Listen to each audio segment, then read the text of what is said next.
Hello friends, आज हम बात करने वाले हैं लर्न और डाई बुक के बारे में, जिसको लिखा है एडवर्ड डी हेस ने। एडवर्ड कहते हैं कि इस पृथ्वी पे सर्वाइवल के लिए लर्निंग बहुत ज्यादा जरूरी है। वो कहते हैं यदि आज की इस कॉम्पिटिटिव दुनिया में तुम्हें सक्सेस पानी है तो लर्निंग तो करनी पड़ेगी। बिना सीखे आप लाइफ में कुछ भी नहीं पा सकते। आप जो भी जीवन भर सीखते हो वही आपके फ्यूचर में काम आएगा। एडवर्ड कुछ टिप्स भी शेयर करते हैं कि कैसे आप लर्निंग से प्यार कर सकते हैं। एडवर्ड एक किस्सा शेयर करते हैं कि जब वे बच्चे थे तब उनके लोकल स्टेशन पर एक बोर्ड लगा हुआ था। उस बोर्ड पर एक कोट लिखा था, नेवर स्टॉप लर्निंग। ये कोट लर्निंग की पावर को शो कर रहा था। ये कोट हमें इस बात की भी याद दिला रहा था कि स्कूल के बाद लर्निंग को रोकना नहीं चाहिए। अक्सर लोग क्या सोचते हैं कि लर्निंग का मतलब सिर्फ स्कूल है। ऐसा बिल्कुल नहीं है। लोग अक्सर लर्निंग को एक हार्ड वर्क की तरह लेते हैं और इसकी वजह से बच्चों को ये लगने लगता है कि बड़े होने के बाद इस पढ़ाई से पीछा छूटेगा। ये एक बड़ी गलतफहमी है। एडवर्ड ये बात एक्सेप्ट करते हैं कि आज के टाइम पे लर्निंग से वो मजा हटा दिया गया है और सिर्फ नंबर के ऊपर ज्यादा फोकस किया जाता है।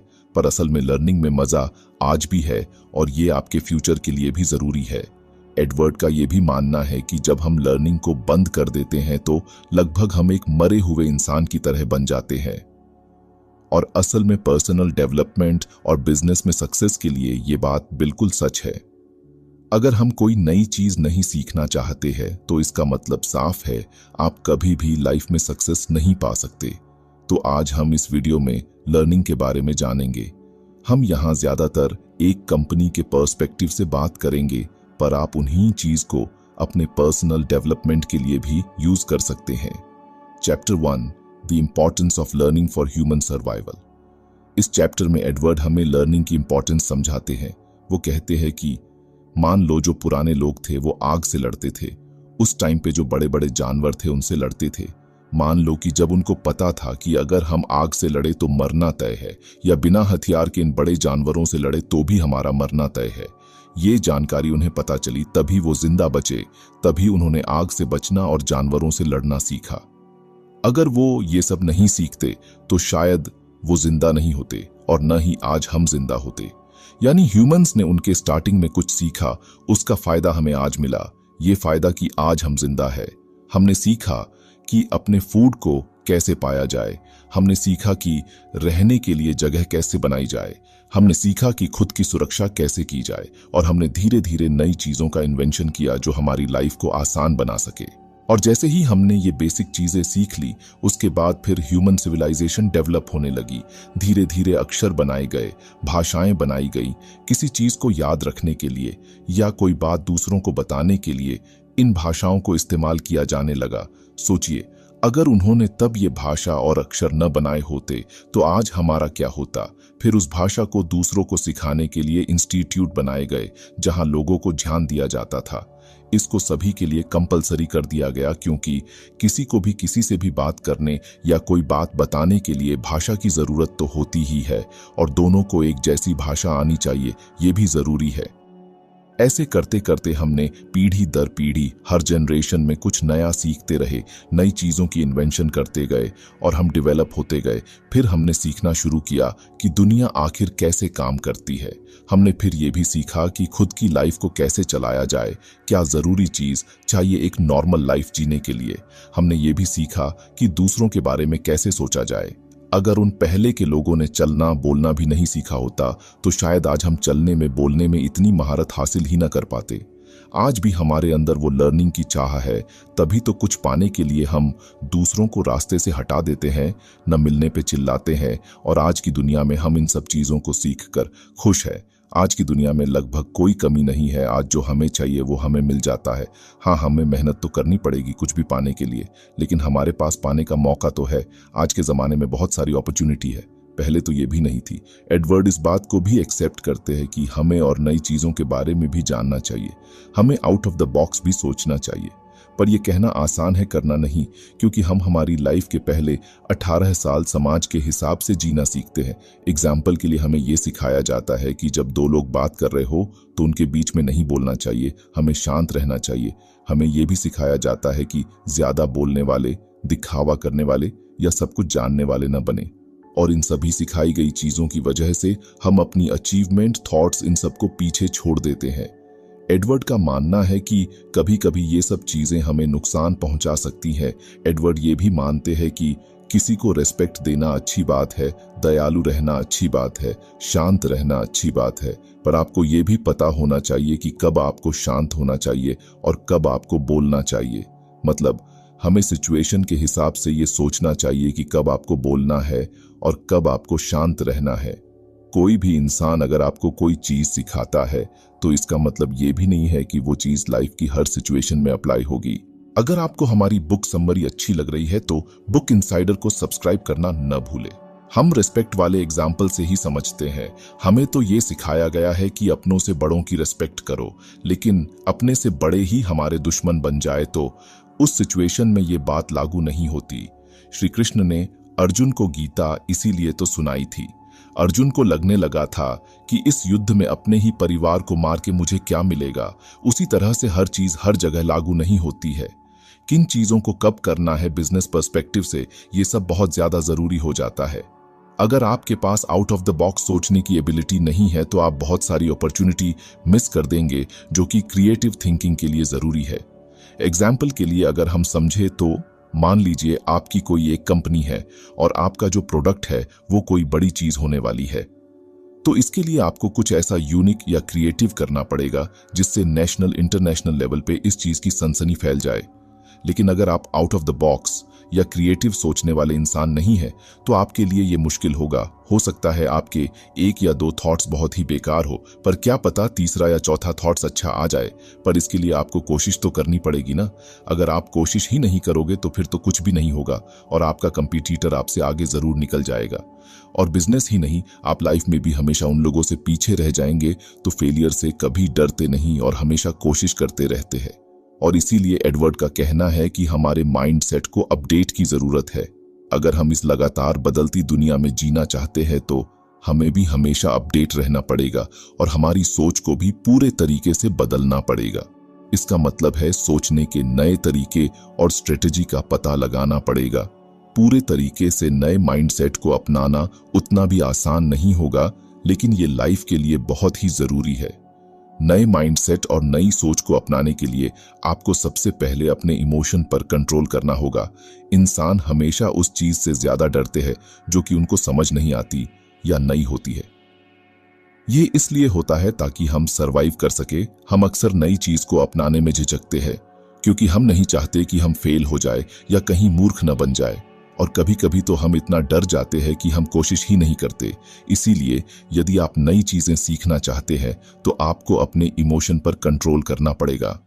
Chapter 2, you need self starters. क्या आपने कभी कोई जॉब एप्लीकेशन या एड में कभी ऐसा देखा है जिसमें लिखा हो seeking a self motivated applicant और नाउ हायरिंग सेल्फ स्टार्टर्स? क्या आपको पता है इसका क्या मतलब होता है? सेल्फ स्टार्टर्स बेसिकली वो इंसान होता है जो अंदर से असल में काम करने के लिए फुली मोटिवेटेड होता है। सेल्फ स्टार्टर्स अपने काम को करने के लिए मोटिवेट रहते हैं। उनके लिए बस काम ही सबसे ज्यादा जरूरी होता है। और ऐसे लोगों को कोई भी अपनी कंपनी में क्यों नहीं रखना चाहेगा, चाहे कोई बिग कॉरपोरेशन हो कि स्मॉल बिजनेस हो या कोई नॉन प्रॉफिट ऑर्गेनाइजेशन, सब ऐसे ही लोगों को रखना चाहते हैं। सेल्फ स्टार्टर्स आपके काम को बूस्ट कर देते हैं और आपका टाइम और आपकी एनर्जी भी सेव करते हैं और इसके साथ ही दूसरों को भी इनकरेज करते हैं। ये लोग आपकी कंपनी का जो भी प्राइमरी गोल है उसको पूरा करने में पूरी हेल्प करते हैं और आपकी ऑर्गेनाइजेशन को HPLO बना देते हैं। HPLO मतलब हाई परफॉर्मेंस लर्निंग ऑर्गेनाइजेशन। आपके ऑर्गेनाइजेशन का मैन कोर लर्निंग ही होना चाहिए। इसका मतलब ये भी नहीं है कि आपकी ऑर्गेनाइजेशन एक यूनिवर्सिटी बन जाए और आप सभी को लर्निंग के लिए इनकरेज करो, बल्कि इसका मतलब तो ये है कि आपकी ऑर्गेनाइजेशन लगातार ग्रोथ करती रहे। आपको किसी भी काम को करने के लिए बेस्ट और इफेक्टिव तरीके तो खोजने पड़ेंगे। इन सभी चीजों का मतलब यही है कि आपका हर एक एम्प्लॉय नए आइडिया, नई थॉट और रिस्क लेने के लिए तैयार हो। सेल्फ स्टार्टर्स आपकी कंपनी को प्रॉपर तरीके से चलाने में आपकी मदद करता है क्योंकि वो बने ही इसके लिए होते हैं और क्योंकि वो ग्रो होना चाहते हैं तो वो ऑटोमेटिकली मोटिवेट हो जाते हैं लर्निंग के डिजायर से। एक सेल्फ स्टार्टर अच्छी तरह से समझता है कि बिना लर्निंग के इंप्रूव नहीं कर सकते। तो वे हमेशा फेलियर को एक सबक की तरह लेते हैं और अगली बार इसका पूरा ध्यान रखते हैं। अगर आप भी चाहते हैं कि आपका ऑर्गेनाइजेशन भी HPLO बने, तो आपको ऐसे ही लोगों को ढूंढना पड़ेगा। आपको सेल्फ स्टार्टर्स की जरूरत होगी जो अंदर से मोटिवेटेड रहते हो। अगर आप अपने ऑर्गेनाइजेशन के लिए अच्छे एम्प्लॉय ढूंढ लेते हो तो उस कंपनी में ग्रोथ और लर्निंग दोनों होगी। Chapter 3, create psychological safety environment. अगर आप अपनी लाइफ में कुछ सीखना चाहते हैं और ग्रो करना चाहते हैं, तो उसके लिए आपको सेफ एनवायरनमेंट की ज़रूरत होगी। आपको ऐसे वर्क प्लेस की ज़रूरत होगी जो आपको साइकोलॉजिकल सेफ्टी देता हो।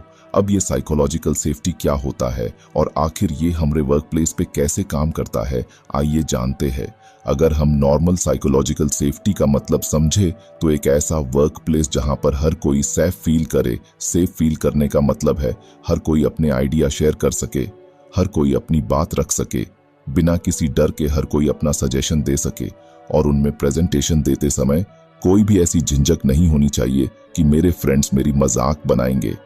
वे बिना किसी डर के अपनी प्रेजेंटेशन दे सके, और वो एक ऐसी जगह होनी चाहिए जहां हर कोई अपनी मेंटल प्रॉब्लम डिस्कस करे, अपनी फैमिली प्रॉब्लम डिस्कस कर सके, और बाकी लोग भी रिस्पेक्ट के साथ उसकी सारी बातें सुने अच्छे से। अगर हम शॉर्ट में देखें तो ये सब एग्जाम्पल एक ही चीज को दिखाते हैं, और वो है सेफ्टी। और इन सभी एग्जाम्पल से हमने ये देखा कि आखिर सेफ्टी ग्रोथ के लिए कितनी ज्यादा जरूरी होती है। अगर आपके यहाँ ऐसा एनवायरनमेंट है जहां लोग सरवाइव करने के लिए मेहनत कर रहे हैं, तो लर्निंग तो बहुत ही हार्ड हो जाएगा उनके लिए। अगर आप अपने वर्क प्लेस पर लर्निंग को बढ़वा देना चाहते हो, तो आपको ऐसा कल्चर बनाना होगा जो ये सभी चीजों को लागू करे। और इसमें सबसे बड़ी बात है कि अगर आपको फेलियर मिल रहा है, तो भागने की बजाय उसे अपनाएं और उससे सबक जरूर लें। जैसा कि हमने पहले भी बात की है कि फेलियर से सीखना कितना ज्यादा जरूरी है, पर जरा सोचिए, अगर कोई इंसान किसी चीज में फेल हो जाए, बाकी लोग उसका मजाक बनाने लग जाए, तो उसको कैसा लगेगा? वो इंसान अंदर से पूरा टूट जाएगा और उस फेलियर से सीखने के बजाय अगली बार वो फेल होने से डरेगा, और साथ ही वो अनसेफ भी महसूस करने लगेगा। किसी भी चीज में हर कोई परफेक्ट तो नहीं होंगे, सभी को कभी ना कभी तो फेलियर का सामना करना पड़ेगा ही, और फिर तो सभी डरने लगे जाएंगे। और इसलिए अगर आप उस माहौल को खत्म करना चाहते हैं, तो ये याद रखिए, आपके एम्प्लॉय नई चीज, आइडिया को अपनाने के लिए फ्रीडम फील करे। अगर कोई फेल हो गया हो, तो आपका तो फर्ज बनता है कि आप तो उसे इनकरेज करे, मोटिवेट करे, अगली बार फिर से ट्राई करने के लिए, न कि उसका मजाक बनाए। हमेशा उनसे बात करे, कम्युनिकेट करे, अच्छे रिलेशन बनाए, और उनको बताए कि फेलियर ही लर्निंग की बहुत अच्छी अपॉर्चुनिटी है। फेल होके उदास होने से अच्छा है आप उससे कुछ सीखे और अगली बार उसको सबसे बेहतर करके दिखाए। आपको किसी के भी ऊपर हमेशा परफेक्ट बनने का प्रेशर नहीं रखना चाहिए। आपको एक ऐसे एनवायरनमेंट बनने की जरूरत है जहां हर कोई सीखने के लिए फोकस करे, ना कि किसी से आगे निकले के लिए। हर कोई हमेशा अच्छा नहीं कर सकता, और यही सच्चाई है, लेकिन जो हमेशा सीखता रहता है वो जरूर आगे बढ़ता है। Chapter 4, the ending. हमने एक सेंटेंस तो सुना ही होगा, सर्वाइवल ऑफ द फिटेस्ट। ये जो सेंटेंस है वो इवोल्यूशन और ग्रोथ को दिखाता है, पर किसी ने इस सेंटेंस पर कभी ध्यान से गौर नहीं किया है, इसको अच्छे से समझने की कोशिश नहीं की। अगर हम इसके मतलब को ध्यान से समझे तो survival of the fittest growth और लर्निंग पे डिपेंड करता है, और ये सही है।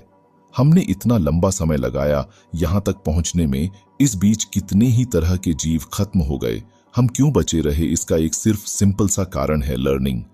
हमने सीखा, इसी वजह से हम आज जीवित हैं, और यही चीज आज के टाइम पे भी अप्लाई होती है।